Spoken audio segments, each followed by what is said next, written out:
इकाई 9 रहीम का काव्य। रहीम के काव्य के अंतर्गत हम पढ़ेंगे रहीम का जो जीवन व्रत है उसको छोड़ दीजिए। व्यक्तित्व, रहीम और उनकी रचनाएं, यहाँ से हम पढ़ेंगे पेपर के अकॉर्डिंग। नीति काव्य परंपरा और रहीम। देखिए नीति काव्य क्या होता है। नीति काव्य होता है जिसमें नैतिकता की बातें होती हैं, जिसमें मोरल वैल्यूज होती हैं, या कहें हम जिसमें एथिक्स होते हैं। तो हमें अपने जीवन में कैसे रहना चाहिए और कैसा व्यवहार करना चाहिए, कैसा आचार व्यवहार करना चाहिए, ये नीति काव्य के अंतर्गत आता है। तो रहीम जी ने ऐसा काव्य लिखा भक्ति काल के अंतर्गत जिसमें आचार विचार संबंधी बातें हैं। तो यहाँ हम जो है उन्हीं के बारे में डिस्कस करेंगे। नेक्स्ट है भाव पक्ष। देखिए भाव पक्ष में क्या क्या विषय जो है इन्होंने अपने काव्य के अंतर्गत डाले हैं। अनुभूति प्रक्रिया और लोक जीवन की अभिव्यक्ति। लोक जीवन यानी जो साधारण व्यक्ति के जीवन में जो घटनाएं होती हैं, जो मान्यताएं होती हैं, उन्हीं का वर्णन इन्होंने किया है। अनुभूति प्रक्रिया जो इन्होंने लोक में रह के, जो समाज में रह के इन्होंने जो अनुभव किया, उसी का यहाँ पर वर्णन किया है। नीति के दोहे हैं यहाँ पर, नीति के जो है सूक्तियाँ हैं, नीति के बारे में साहित्य है, भक्ति के बारे में साहित्य है। मेनली इन्होंने जो है कृष्ण की भक्ति की है, और कृष्ण भक्ति के अलावा इन्होंने जो है राम की, गणेश जी की, जो भारत में या जो भारतीय जो हिंदू देवी देवता होते हैं, वो इनके काव्य में भक्ति के विषय के रूप में आए हैं। नेक्स्ट श्रृंगार तथा अन्य रस। तो श्रृंगार तथा अन्य रस में देखिए क्या आएगा। श्रृंगार रस में क्या आता है, जब नायक नायिका का वर्णन होता है तो तब जो है श्रृंगार वर्णन कहा जाता है। नायक नायिका के अंतर्गत, नायक नायिका के प्रेम संबंधों के अंतर्गत जब संयोग श्रृंगार का और वियोग श्रृंगार का जब वर्णन होता है तो वो श्रृंगार वर्णन में आता है। वो वर्णन भी इन्होंने, नायक नायिका का वर्णन भी इन्होंने राधा और कृष्ण के माध्यम से किया है। ठीक है। नेक्स्ट है प्रकृति। प्रकृति का वर्णन भी इन्होंने अपने नीति संबंधी या भक्ति संबंधी दोहों के अंतर्गत उनको व्याख्या करने के लिए किया गया है। ठीक है। तो नेक्स्ट हम देखते हैं अभिव्यक्ति कौशल। अभिव्यक्ति कौशल में क्या आएगा। अभिव्यक्ति कौशल में देखिए ये आएगा कि इन्होंने जो है कैसे अपने काव्य की अभिव्यक्ति की है। तो अभिव्यक्ति में देखिए इसको जो है शैली भी बोलते हैं, कि जो विषय हैं, ऊपर जो विषय दिए गए हैं भक्ति, प्रकृति, नीति, इनको जो है कैसे किस स्टाइल में इन्होंने व्यक्त किया है, कैसी भाषा का यूज किया है, कौन कौन से शब्द प्रयोग इन्होंने किए हैं, संस्कृत के, उर्दू के, फारसी के, कैसे कैसे मुहावरे और लोकोक्तियाँ अपनी बातों को व्यक्त करने के लिए इन्होंने जो है प्रयोग किए हैं। कल्पना शक्ति का प्रयोग इनका कैसा है, शब्द शक्ति कैसी हैं, अलंकार और छंद इनके काव्य में कौन कौन से पाए जाते हैं। नेक्स्ट है आदान प्रदान। देखिए आदान प्रदान ये जो दिया हुआ है हेडिंग, इसके अंतर्गत बताया जाएगा कि इनसे पहले जो कवि थे, जैसे तुलसीदास जी थे या सूरदास जी थे, तो उनके काव्य में से कुछ बातें इन्होंने कैसे ग्रहण की हैं, या कहें हम दूसरे शब्दों में कि उनका प्रभाव अपने रहीम से जो पूर्व कवि थे, रहीम से पहले जो कवि थे, उनके साहित्य का इन पर कैसे प्रभाव पड़ा है, कौन कौन सी ऐसी बातें हैं जो इनके साहित्य में हमें देखने को मिलती है और हम कह सकते हैं कि यही बातें तुलसी जी ने या सूरदास जी ने कही हैं। तो आदान प्रदान यानी साहित्य में जो बातें हैं उनका आदान प्रदान। उसके बाद काव्य का वाचन है और व्याख्या है। चलिए हम करते हैं।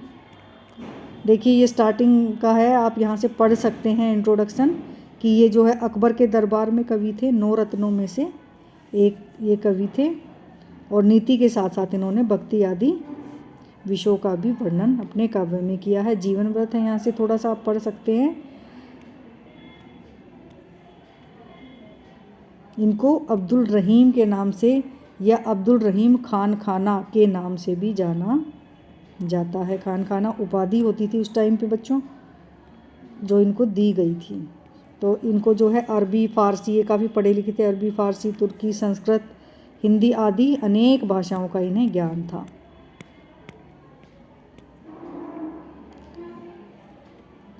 रचनाकार व्यक्तित्व रहीम और उनकी रचनाएं, तो यहाँ से देखेंगे इनकी जो रचना है वो है दोहावली, नगर शोभा, बरवे नाई का भेद, भक्ति परक, बरवे श्रृंगार सोरठा और मद नाटक।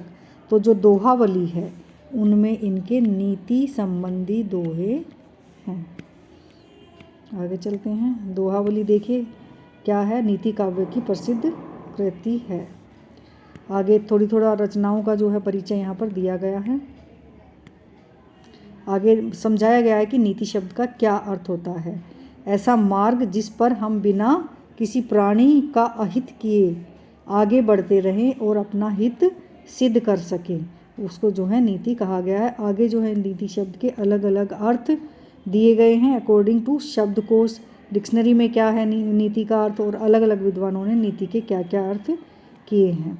तो ये इतना इम्पोर्टेंट नहीं है। अगर क्वेश्चन आएगा तो कबीर ये रहीम पर आएगा कि रहीम का जो नीति काव्य है वह कैसा है, या रहीम का भक्ति काल में क्या स्थान है, या रहीम के काव्य में आप भक्ति किन किन रूपों में देखते हैं। देखिए जो रहीम जी है ना साहित्य में, वो नीति साहित्य के लिए ही प्रसिद्ध हैं। तो मेनली इम्पोर्टेंट क्वेश्चन यही बनता है। तो रहीम के ऊपर हम इस तरह से तैयार करेंगे अपना क्वेश्चन कि रहीम के ऊपर कोई भी क्वेश्चन आए तो हमारा जो मटेरियल है, हम जो लिखना चाहते हैं वो सेम रहे और उसमें सारी ही बातें आ जाएं। तो रहीम के ऊपर कोई भी क्वेश्चन आता है तो आप उसका आंसर यही देंगे। देखते हैं भक्ति काल में कबीर पूर्व युग में, ये देखिए यहाँ पर नीति साहित्य की बात बताई गई है कि नीति जो साहित्य है वो इनसे पहले कबीर आदि में भी मिलता है। कबीर में, नामदेव में, रामानंद में। आगे कुछ कोटेशन दी हुई है, इनको आप चाहें तो याद कर सकते हैं। नेक्स्ट है, देखिए मैंने बताया था कि तुलसी से तुलना, जहाँ पर भी आप तुलना करेंगे तो आप तुलनात्मक अध्ययन ये हेडिंग डाल सकते हैं। तुलनात्मक अध्ययन ये हेडिंग डाल के कर सकते हैं। दूसरा तरीका ये है, और आप जब इनके बारे में लिखेंगे कि रहीम की जो तुलना है वो तुलसी से इस रूप में की जाती है, तो आप उसको अंडरलाइन भी कर सकते हैं ब्लैक पेन से ऐसे। ठीक है, तो यहाँ पर यही दिया हुआ है बेटा कि तुलसी अपने युग की सभी शक्तियों में काव्य सृजन कर रहे थे, उसी प्रकार रहीम जी ने भी युगीन समस्त विषयों को, अपने युग में प्रचलित सभी विषयों को अपनी कविता का विषय बनाया है, आधार बनाया है। उसमें चाहे ज्योतिष हो, भक्ति हो, श्रृंगार हो, नायिका वर्णन, नीति, प्रकृति आदि सभी विषयों पर इन्होंने अपनी लेखनी चलाई है। नीति की दृष्टि से तुलसी ने अध्यात्म नीति, धर्म नीति, प्रेम नीति, सामान्य नीति तथा राजनीति का विस्तार से वर्णन किया है।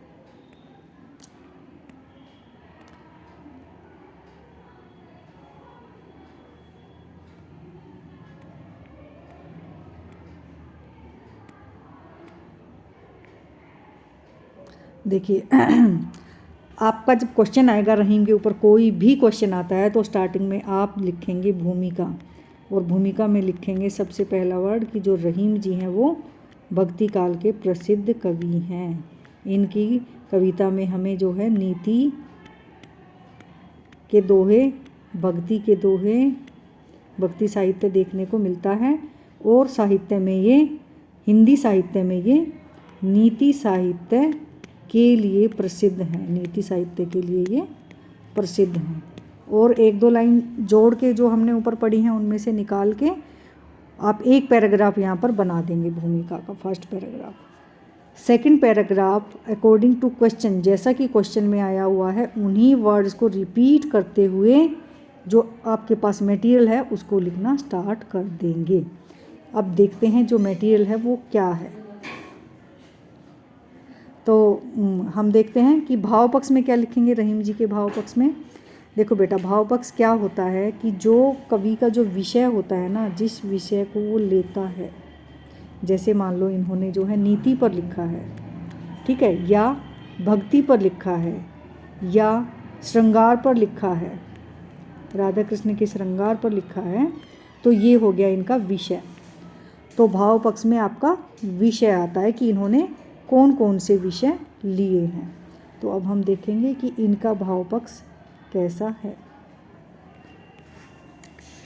तो देखो बेटा, किसी घटना, विचार, वस्तु, दृश्य, विधान को देखकर हमारी चेतना पर जो प्रतिक्रिया होती है वह अनुभूति कहलाती है। और ये जो अनुभूति है, जब इस अनुभूति को अभिव्यक्त किया जाता है तो वही जो है हमारी अभिव्यक्ति बन जाता है, वही हमारा विषय बन जाता है।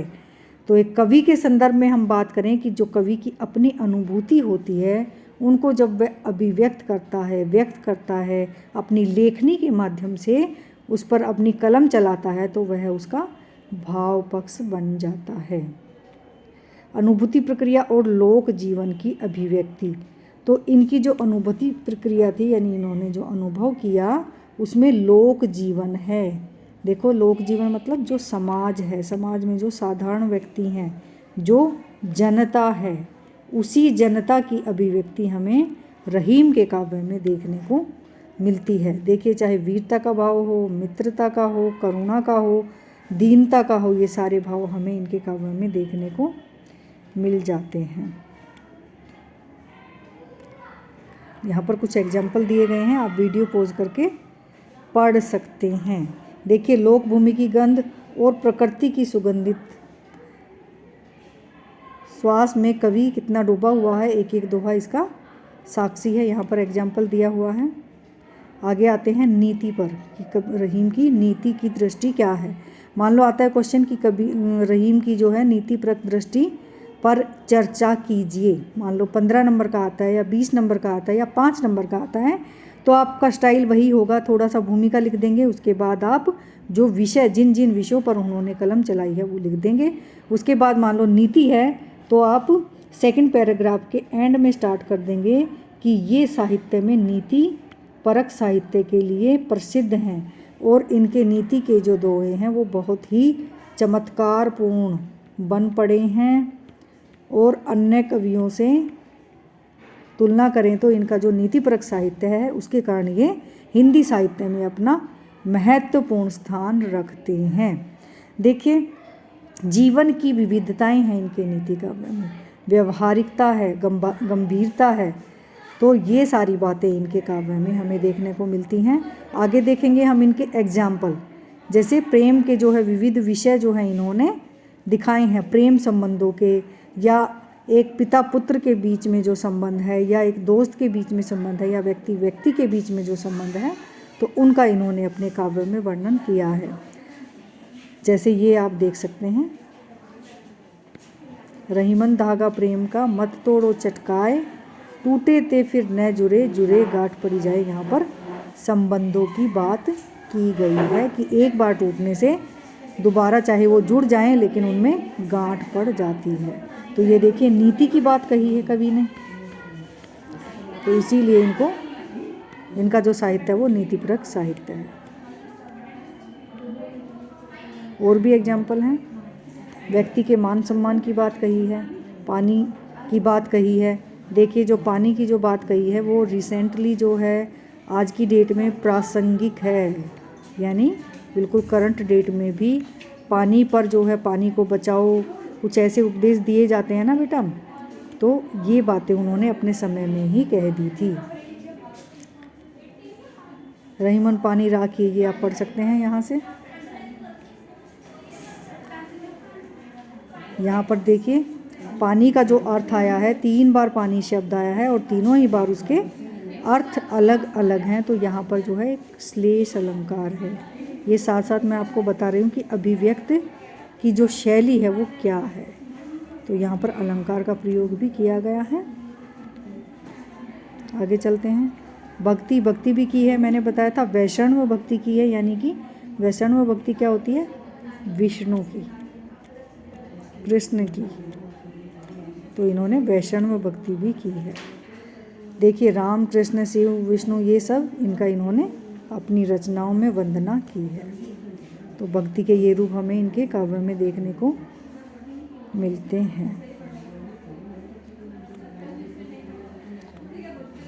देखिए, दूसरा इनका जो भक्ति की जो विशेषता है वो किसी संप्रदाय विशेष में बंध कर कविता नहीं करते। ऐसा नहीं है कि वो वैष्णव ही हैं या शिव ही हैं या उन्होंने जो है निर्गुण भक्ति की है या सगुण भक्ति की है। हमने भक्ति काल में पढ़ा ना कि कुछ कवियों ने निर्गुण भक्ति की थी और कुछ ने की थी सगुण।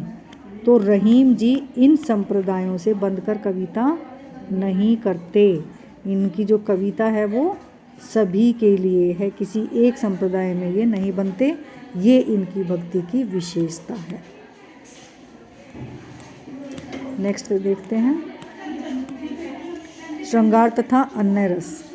तो देखिए श्रृंगार वर्णन में क्या आएगा बेटा।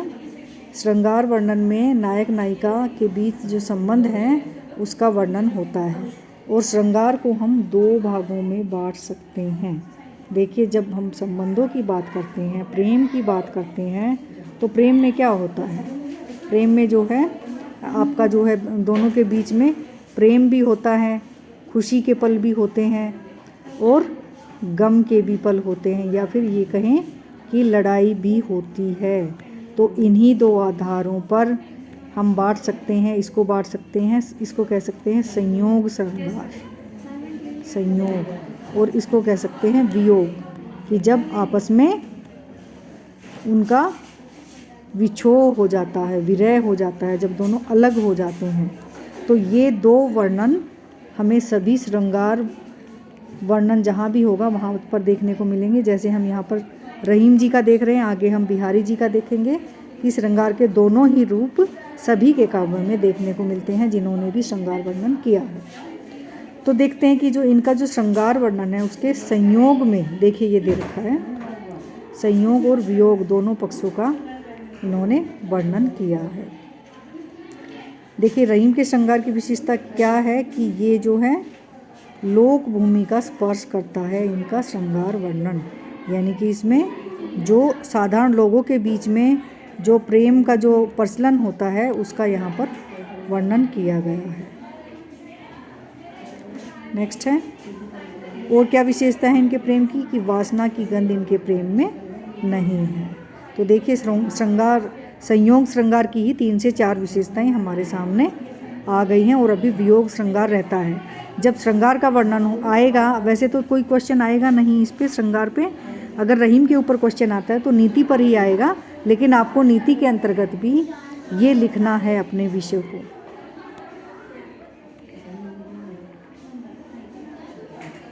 नेक्स्ट है, ये आप पोज करके पढ़ सकते हैं। देखिए नेक्स्ट आता है वियोग वर्णन।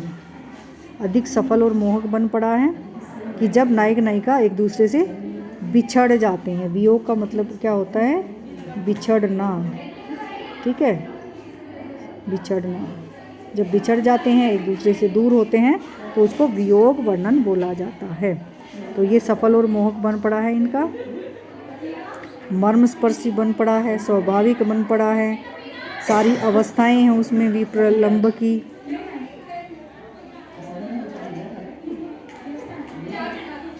नेक्स्ट है प्रकृति। प्रकृति का वर्णन इन्होंने अपने श्रृंगार वर्णन के अंतर्गत किया है। जैसे नायक नायिका हैं, श्रृंगार वर्णन के अंतर्गत जो है चंद्रमा का क्या महत्व होता है, पशु पक्षियों का क्या महत्व होता है, मोर, काक, कौवा, मछली, फल फूल, ये इस तरह का वर्णन इन्होंने अपने काव्य में किया है। तो जब प्रकृति के उपादान इन्होंने लिए हैं, प्रकृति को साधन रूप में अपनाया है, तो वहाँ पर प्रकृति का वर्णन है। ये सारे प्रकृति के वर्णन हैं इनके काव्य में। जैसे पानी है, पानी भी प्रकृति की ही देन है, तो वो भी एक प्रकृति का वर्णन है। नेक्स्ट है, नेक्स्ट है बेटा,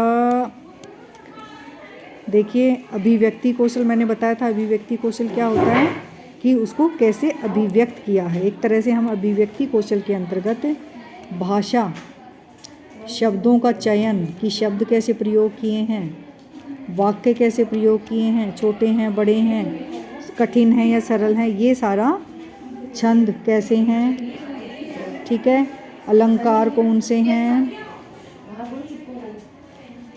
अलंकार कौन से हैं आदि, ये सारी चीज़ें हमें देखने को, मुहावरे या लोकोक्तियाँ का प्रयोग किया है या नहीं किया है तो कौन से किए हैं, ठीक है, ये सारी चीज़ें हम अभिव्यक्ति कौशल में देखते हैं। देखिए काव्य भाषा तथा शैली, जैसा मैंने स्टार्टिंग में बताया था कि ये काफ़ी पढ़े लिखे थे और इनको अनेक भाषाओं का ज्ञान था, तो इनके साहित्य में भी अनेक भाषाओं के शब्द हमें देखने को मिलते हैं। देखिए ये संगीत कला में भी निपुण थे, तो इनकी जो कविताएं हैं, इनका जो साहित्य है वो गेय है, यानी कि उसको गाया जा सकता है। ठीक है, तो ये सारी विशेषताएं आप इनके देखिए। तत्सम तद्भव, इनको जो है संस्कृत भाषा का भी ज्ञान था, तो इसलिए इनकी भाषा में ये शब्द देखने को मिलती है। और मेनली जो इनकी है वो है ब्रज भाषा, तो इन्होंने जो है ब्रज भाषा का प्रयोग करते हुए अपनी अभिव्यक्ति की है। यहाँ से आप देख सकते हैं एक्सप्लेन में, ये यहाँ से आप भाषा के बारे में 2-4 पॉइंट निकाल सकते हैं।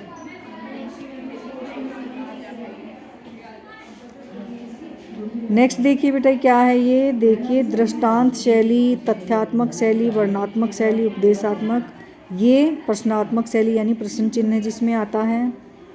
दृष्टांत होता है जिसमें उदाहरण देके अपनी बात समझाई जाती है। तथ्य यानी कि जिसमें लॉजिक दिया जाता है, तर्क दिया जाता है, तथ्य दिया जाता है। वर्णन जिसमें एक्सप्लेन किया जाता है किसी भी बात को अच्छे से। उपदेश जैसे उपदेश की जो उपदेश दिए जाते हैं जिसमें, ठीक है, जिसमें वचन प्रवचन कहे जाते हैं।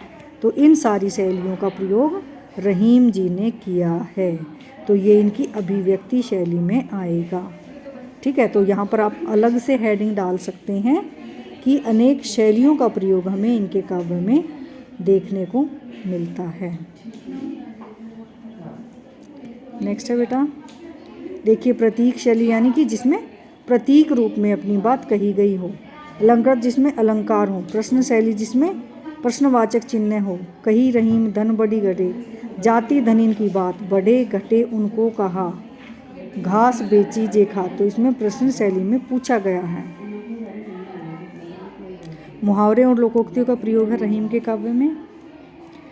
नेक्स्ट आता है, ये भी अभिव्यक्ति कौशल में ही आएगा बच्चों, अभिव्यक्ति में ही आएगा कि इनके काव्य में इन्होंने कल्पना शक्ति का कितना प्रयोग किया है। तो इनकी जो कल्पना शक्ति है वह लोक के आसपास ही घूमती रहती है। लोक जीवन, जन जीवन, साधारण व्यक्ति का जो जीवन है इनके आसपास ही घूमती रहती है।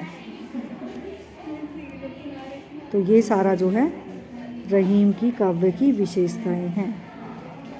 आगे अलंकारों छंद आ गया, आप पोज करके पढ़ सकते हैं इसको।